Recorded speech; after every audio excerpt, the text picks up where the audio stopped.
বন্ধুরা, Manisha garden YouTube চ্যানেলে আপনাদেরকে স্বাগতম। অ্যাডেনিয়ামের চারা কিভাবে প্রতিস্থাপন করব সেই পদ্ধতি দেখিয়ে দেব আপনাদেরকে।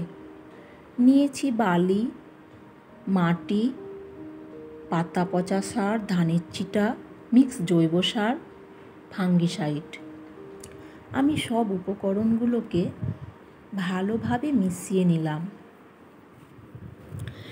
মিক্স জৈব সার বলতে হাড়ের গুঁড়ো, শিংকুচি, নিমখোল, ভার্মিকম্পোস্ট দিয়ে আমি তৈরি করে রেখেছি। আমি এখানে সেটাই ব্যবহার করেছি। গাছগুলোকে ওঠানোর সময় খুব সাবধানতা অবলম্বন করতে হবে। লক্ষ্য রাখতে হবে যেন গাছের শিকড় ছিঁড়ে না যায়। গাছগুলো প্রতিস্থাপন করা হয়ে গেলে এটাকে আমরা সেমিসেট জায়গায় 4 থেকে 5 দিন রাখব। রাখার পর এটাকে আমরা আবার খোলা আকাশের নিচে নিয়ে আসব।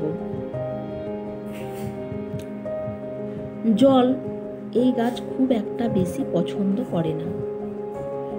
মাটির উপরের অংশ যখন শুকিয়ে যাবে তখন অল্প করে জল দিতে হবে। মাঝে মধ্যে ফাঙ্গিসাইড গোলা জল স্প্রে করে দিতে হবে।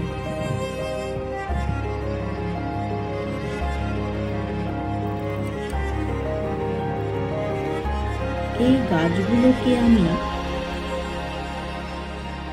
এখানে কিছুদিন রাখবো। রাখার পর ফেব্রুয়ারি মাসে আলাদা আলাদা পটে রিপোর্ট করব।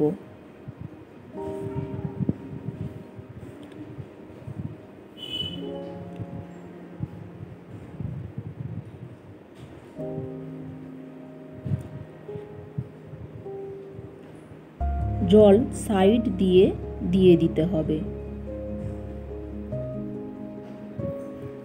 আমার ভিডিওটি যদি আপনাদের ভালো লেগে থাকে তবে একটি লাইক ও সাবস্ক্রাইব করে দেবেন।